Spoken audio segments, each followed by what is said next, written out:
Well, a very good afternoon to you all from trackside at Birmingham, Alabama's Barber Motorsports Park. This is DriversEye Live. Live once again for the North American Formula 1000 Championship presented by EPCUSA.com. I'm Brendan Kazmarek, flying solo at the moment. Just waiting on Dustin Hodges from Right Turn Racing TV to complete some duties down with the Drive Motorsports, who's a proud supporter of our coverage here on DriversEye Live. Special thanks also to Kavana Rum, who reminds you to celebrate every moment. Thanks all for joining us. This is just after the green flag for Free Practice 2 and rounds 5 and 6 of the North American F1000 Championship this weekend. This is not our first trip to Barber Motorsports Park. We at DriversEye Live, or I from DriversEye Live, I guess, was here back in the beginning of March. I can tell you it's a lot greener, a lot hotter, and a lot more pleasant these days. It's a fantastic weekend for racing. We've got 250 historic cars in the paddock just behind me here, and some Atlantics out on track sharing the track with our North American Formula 1000 Championship. Several thousand cubic centimeters of superbike engines creating the best sound in motorsports. It may not be several thousand horsepower, but these cars do move. If you were with us at Mid-Ohio for rounds 3 and 4 about 3 weeks ago, on DriversEye Live, you saw two fantastic races, rounds 3 and 4 of the championship, both won by Alex Mayer, but it wasn't that straightforward. It wasn't that simple. Two really, really good battles, especially on the Sunday race. Round 4 was an absolute dogfight between Shane Prieto and Alex Mayer that, well, it didn't end, but we were cut short a little bit by a full course yellow that led directly to our checkered flag, and Alex Mayer was able to hold off Shane after a really, really good battle for the first half of the race. That battle, of course, was sort of precipitated by some traffic out on track, the Formula Atlantics, just creating a bit of, not chaos, but a bit of complexity for the front runners in the F1000 Championship. It's a split start, but doesn't always mean they stay separated, especially at a place like Mid-Ohio. Definitely a driver's track that tends to reward the very most, let's say, the most dedicated or the most committed drivers. And Barber really isn't any different. If you haven't been with us before at Barber Motorsports Park, it's a 2.3-mile circuit, something like 14 to 17 corners, depending on who you ask or who's telling you. But it's a great open-wheel circuit. It's a great downforce car circuit. Of course, IndyCar was just here a couple of weeks ago for the Honda Indy Grand Prix of Alabama, and now a fixture on the IndyCar schedule.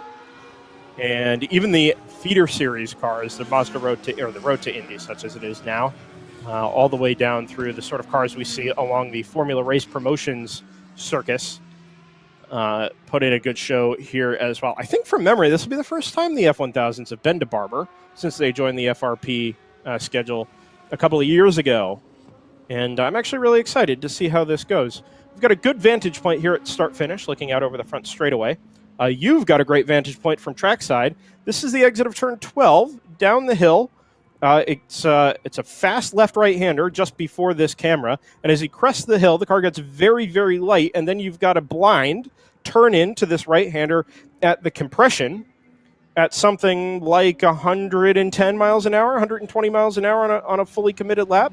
You're accelerating halfway through the right-hander that follows, and it's just a long, long, long corner that climbs a hill up until you get to the angled, curved, cambered, climbing, then descending braking zone for the penultimate corner.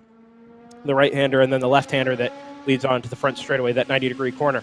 I think we've got a few onboards for our Free Practice 2 session as well, dictated by those who decided to follow directions and get their GoPro mount set up. This will be on board the number, Tanner, remind me, it's the 81 of Tim Pierce, I believe. I believe that it is. It's a 77. No, that's not the 77. I believe this will be the 81. Alex Mayer will have the classic white, red, and orange, or I'm sorry, the white, blue, and orange paint scheme on the number 77 JDR chassis. And like we mentioned, Free Practice 2 here, we're not expecting to see times that set the world alight, but this will be an opportunity for drivers and teams to get a little more familiar with Barber Motorsports Park, get themselves to a point where they're a little more committed around a full lap. Hear how short the gearing is. It's a lot of corners, a lot of braking zones here around Barber. Ironically, all those braking zones don't lead to a whole bunch of passing zones. It's not so bad in tin top cars because the braking zones are very long, but in a Formula car, these straights tend to be fairly short. They don't really provide a phenomenal opportunity, as we take a bug to the camera, a phenomenal opportunity to drag up behind a car and then really stomp on the brakes hard and late going into one of the tight corners. Turn 8 there is such a roller coaster with the giant curve on the left-hand side that you really don't get any sort of passing opportunity there. Then through the chicane at turns 9 and 10, it's just a breathe of the throttle you heard. Then he tips it into the left, avoid both of the curbs. This will be the turn 11 and 12 complex. Car gets really, really super light up at the top of the hill. Like we mentioned, you've got to chuck the car into the right-hander. Then this long, long, long right-hander that sets you up for the final complex of corners and onto the front straightaway.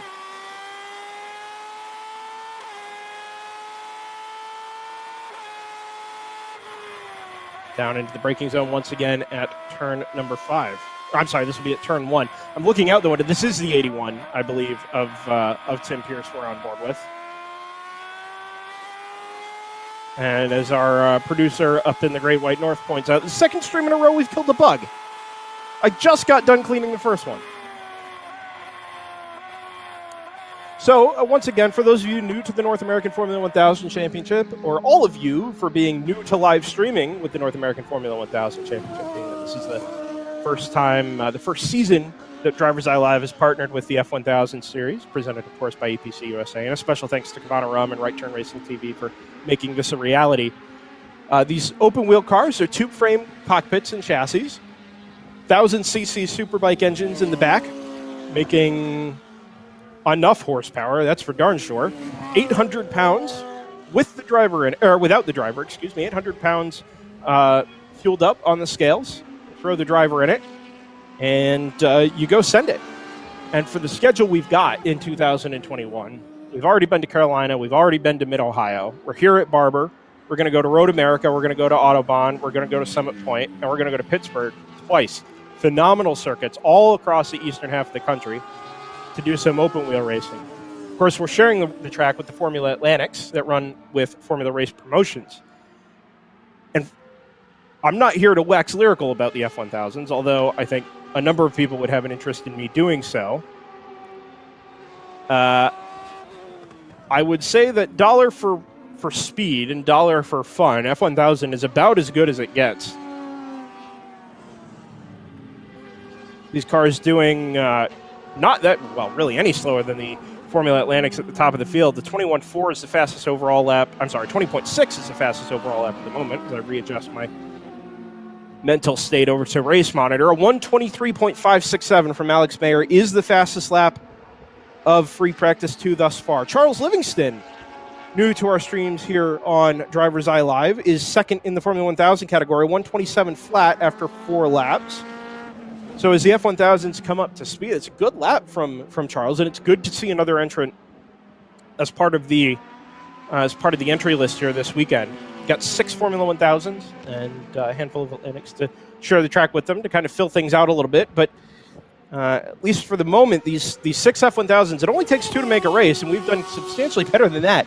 Back at Mid-Ohio especially, we had 2 really, really good races, including a couple of 3-car battles, the battles between Alex Mayer and Nico Vardis and Shane Prieto at various points during both of those races as well. The Atlantic traffic makes things interesting, and like we mentioned, adds a little bit of complexity. It's just been a phenomenal experience trackside. It's phenomenal once we get spectators back tomorrow as part of the Barber Historics weekend that are going to get to see all this trackside. And really looking forward to what is going to be put on for us here in the North American Formula 1000 Championship. Shane Prieto into the pits and back, I think actually right back out, down the front straightaway and out the pit out at turn 1. 10 minutes gone already. We'll hop on board here once again with that number 81. Actually, if we have an onboard lap of Alex Mayer, being that he's currently top of the, or an onboard camera for Alex Mayer at the moment, being that he's top of the timesheets, and that number 77. He's in the pits. Very good. So we won't go to Alex Mayer at the moment. unless something interesting is happening down there, although I suspect not. We were promised an onboard camera from Arrive Drive Motorsports as well. Nathan Bird, I think, is in that number 39 this weekend. Indeed, he is. And 131.245 at the moment, so still coming up to pace with that car. We're promised an onboard camera that hasn't materialized just yet. But one of the reasons I bring that up is because we were talking tire strategy, myself and Dustin Hodges down in the paddock earlier. And with two sets of tires being given to each of the North American Formula 1000 Championship competitors on a race weekend, of course, from Hoosier Tire. It's a little bit of a creative approach this weekend with the limited track time on the Friday and the Saturday. We're going to practice today. We'll qualify tomorrow. It's the only session these cars are on track as Alex Mayer leaves the pit lane, just under my nose here at start-finish. And then on Saturday, we'll run our first race first thing in the morning and our second race just after lunch. Which means with those two sets of tires, you've got to find time either to scrub one of them in, or you've got to run all your sessions before the first race on one set and then throw a set of stickers at it for race one first thing in the morning. So we were due to see a tire change after some scrubbing. Ooh, Shane Prieto locks up and goes really wide down in the braking zone at turn 5. But that scrubbing, using this session to scrub, we wanted to see the tire change from on board that number 39, but unfortunately I don't think we're going to get to do that today. Dustin Hodges, once that task is complete, will come up and join me and we'll get to talk F1000s for a couple of minutes with Dustin as the 81 of Tim Pierce heads back out onto the circuit.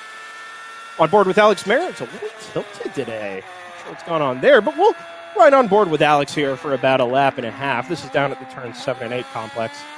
And once he comes back onto the front straightaway here, I'll pick up and we'll guide you through an onboard lap of Barber Motorsports Park on board one of these screaming Formula 1000 championship chassis. This is the JDR chassis, of course, that Alex Mayer drives. I think a 4-time race winner in 2021. Alex himself, the only champion of the North American Formula 1000 series, although, like we mentioned, hasn't always been that easy. So as we wind up through this penultimate corner here, a couple of different lines to be taken, but Alex squares the corner off, gets on the power early, breathes the throttle a little bit, and as he heads onto the front straightaway to start a flying lap of Barber Motorsports Park on board the number 77, grabbing top gear, braking at the 2 marker, down 1 or 2 gears into turn 1, catch the car on the camber, and back on the throttle briefly until you brake uphill, cambered, climb the angle through turn 2, exit turn 3 on the power really early, and then the compression at the bottom of the hill spits you out. The car crests turn 4 really light, bringing the car back over to the right into the braking zone for turn 5, again braking super late down at the 2 marker, back into the apex for 5, A and B, swing it back to the right-hand side out over the curb, or next to the curb, through turn 6, and then this long run down into turn 7. I think we're going to get balked by traffic just a little bit, but it's normally just the dab of the brakes and maybe down a gear into 7A and B, and then hard on the brakes as the car sort of rides the roller coaster, dropping all the way through that long right-hander at turn 8. Back on the throttle, climbing the gears. Maybe just a lift from Alex Mayer, the pride of Harleysville, Pennsylvania, through turns 9 and 10, and then top speed on the track, just the dab of the brakes at the 2 marker again, through the left and the right-hander that crests at turn number 12. The car gets light, but Alex has the car straight now really nice. And as he heads through that long right-hander, ever stressing the left front tires, squares it off again on the throttle super early, even in traffic. And then the final left-hander onto the front straightaway. So that's a lap of Barber Motorsports Park. And the thing I get from Alex, from any driver we ride on board with here at Barber the most, is how much of a toll this takes on the left side tires of the car. And especially on a high downforce configuration, like these cars will be this weekend, because of how many corners there are, how short the braking zones are, and how few passing opportunities there are. You want to make as much time as you can in the places where it matters. And in these cars at this track, it's in the corners, in the braking zones. But what that means is these tires are under load, high load, constantly. And with it being a clockwise circuit, that's what you get, is high loading on the left side tires. And I don't think it'll be an issue, at least through one race, but if you've got to run both races on a set of tires, every lap that you do in practice and in qualifying is going to complicate your entire situation by the time we finish our sessions on Sunday for both race 1 and race 2. So interesting to see so many cars out on track. With that in mind, at the same time, not many are going to have experience here at Barber, being that this is the first time the F1000s are here. And as Alex peeks out behind I think one of the other Atlantics there down into turn 1, just in front of me. My point anyway was going to be you've got to balance getting track time, getting experience, getting knowledge of Barber Motorsports Park and getting yourself comfortable on track with making sure you have tire to run both of the races on Sunday and to run qualifying tomorrow. So it'll be really interesting to see how that plays out. Free practice today and then qualifying tomorrow afternoon, which of course will be live on DriversEye Live as well. Back to the timing sheets. Alex Mayer, 5th overall, still first in the Formula 1000s, a 123.567. But Shane Prieto is now second in the Formula 1000s, a 124.427. So under a second, the margin from Mayer back to Prieto. Steve Hamilton, good lap from Steve, a 125.664. Steve, I think, struggled a little bit at Mid-Ohio. We never really saw him get comfortable. He put in a good result on the Sunday from memory. So I look here. He was he's 4th in the championship at the moment. As we go back through the race results, he was 6th in race 3, 6th in race 4 as well. So to see Steve Hamilton up that far on a new track, not just for him, but for everybody, that's a really, really good start to the weekend there for the number 93. Alex Mayer puts in another quick time, a 122.7. So we've dropped into the 22s, and that happens simultaneously with Shane Prieto dropping into the 23s, a 123.306. And this is the 43 that we're on board with now, the Furman chassis. It is top of the Furmans, top of the non-JDRs, actually. As a whole, turn 1, not really a passing opportunity there. Shane, as he gets up behind, I think this will be Nathan Bird just in front of him in that number 39 Arrive Drive Motorsports JDR. And with due credit to Arrive Drive Motorsports, I'll let Dustin talk about them a little bit later if he does make it up here before the checkered flag in free practice too. But Nathan Bird was able to show up this weekend, just as Thomas Cadwalder was last weekend at Mid-Ohio. Mid-weekend, I might add. Jump in the car, fully set up, ready to go for Barber. All the maintenance, all the mechanic work done by Arrive Drive Motorsports and Dustin and his crew. Very, very familiar with the JDR chassis, with the inner workings of the Formula 1000 Championship. If you're looking for a toe-in-the-water experience in high downforce cars, superbike engines, and for cheap, which I think I am right in saying is the correct selling point for the North American Formula 1000 Championship. Fair play to them, and thanks to them for supporting what we're doing here at DriversEye Live as well. But Nathan's got his car now, let's call it 5th in F1000. So it's Mayer, Prieto, Hamilton, then Charles Livingston in that number 33, a 126.432 in 4th, Bird in 5th, and then Tim Pierce, a 128.005 on board that number 81 black JDR chassis. Good ride here on board with Shane Prieto. He was a fantastic ride-along candidate for race 2 from Mid-Ohio. It was round 4 of the championship. His dogfight with Alex Mayer through the first half of that race was just fantastic. I was kind of laughing with Alex about it down in the pit lane, or in the paddock a little earlier today. Didn't get a chance to talk to him after Mid-Ohio, but we saw everything from on board the number 43 of Prieto while they were stuck up behind one of the Formula Atlantics. And Alex, very deliberate about the whole thing, kind of let Prieto reel him in a little bit and used the draft from behind with Prieto to allow him the straight line speed to pass the Atlantic when he finally got the opportunity. It made it really exciting for us because I'll tell you, he let Prieto get really close.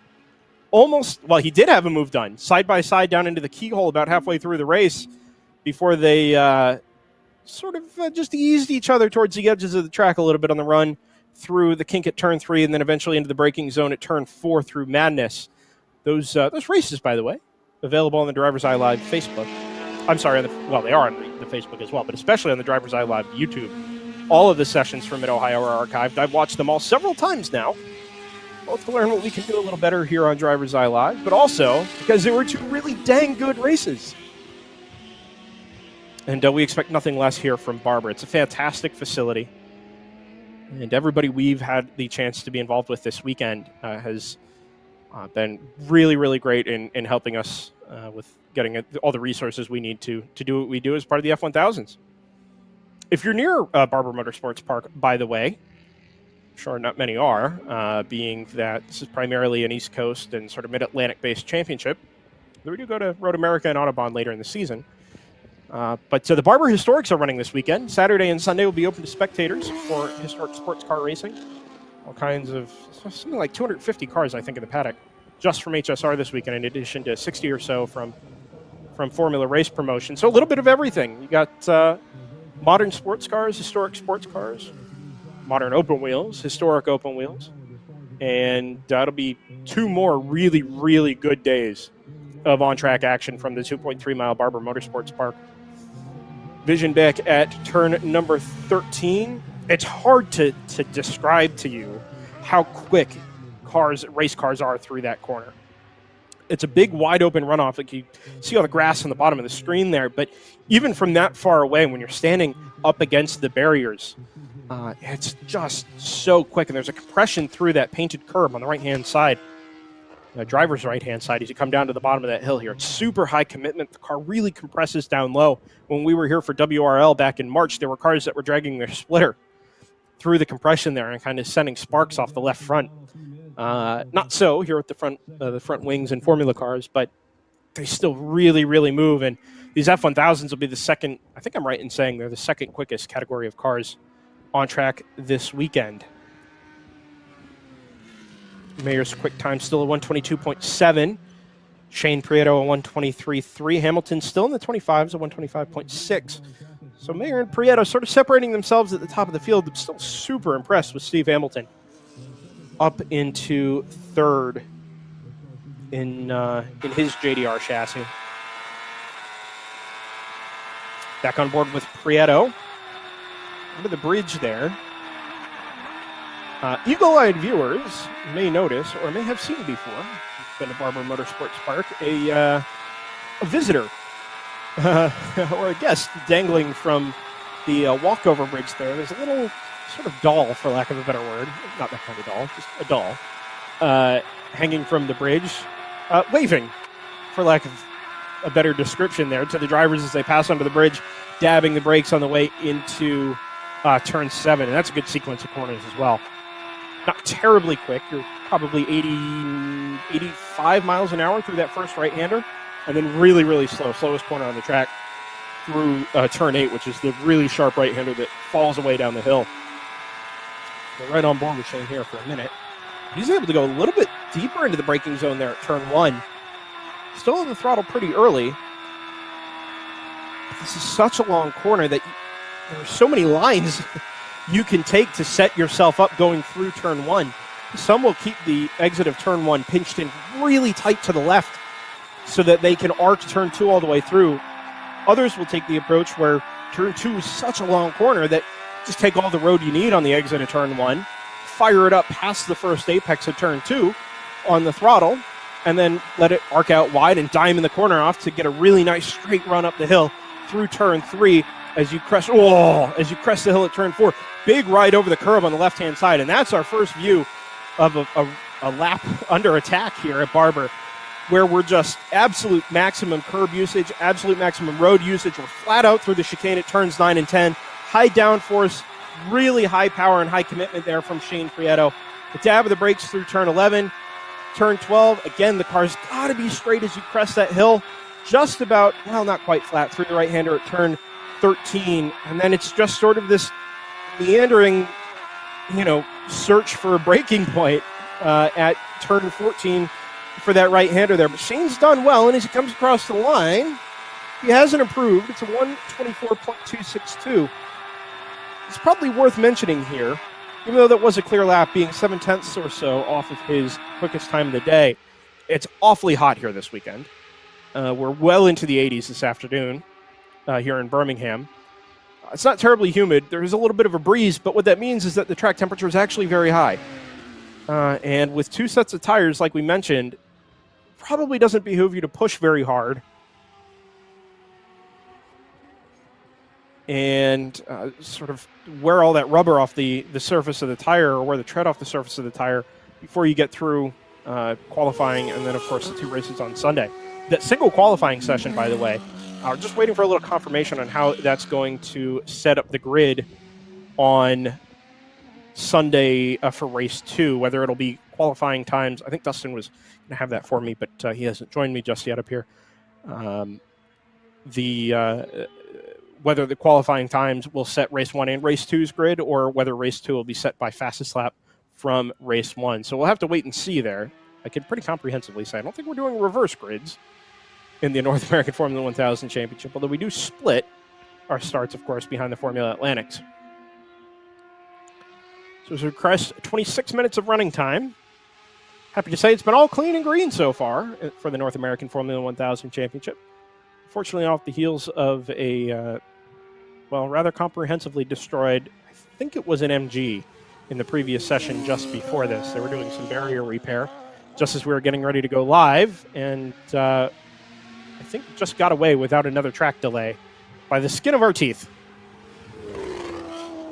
I had to get the full half-hour session in here from Barber.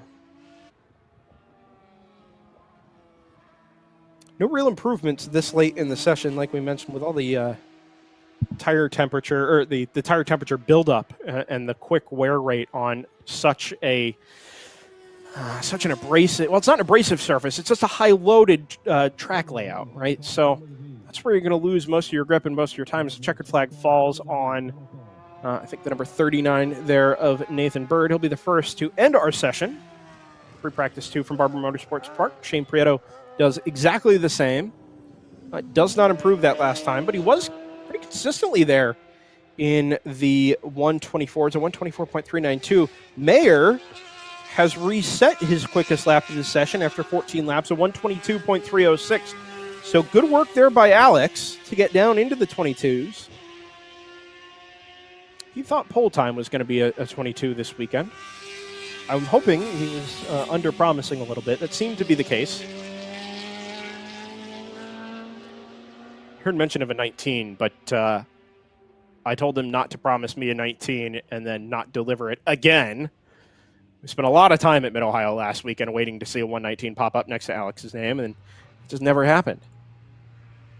And then he came down into the pit lane very, very frustrated because he had failed to deliver on his promise to Brendan Kazmarek at DriversEye Live, obviously. The pride of Harleysville, Pennsylvania. And I think we've got all cars to see the checkered.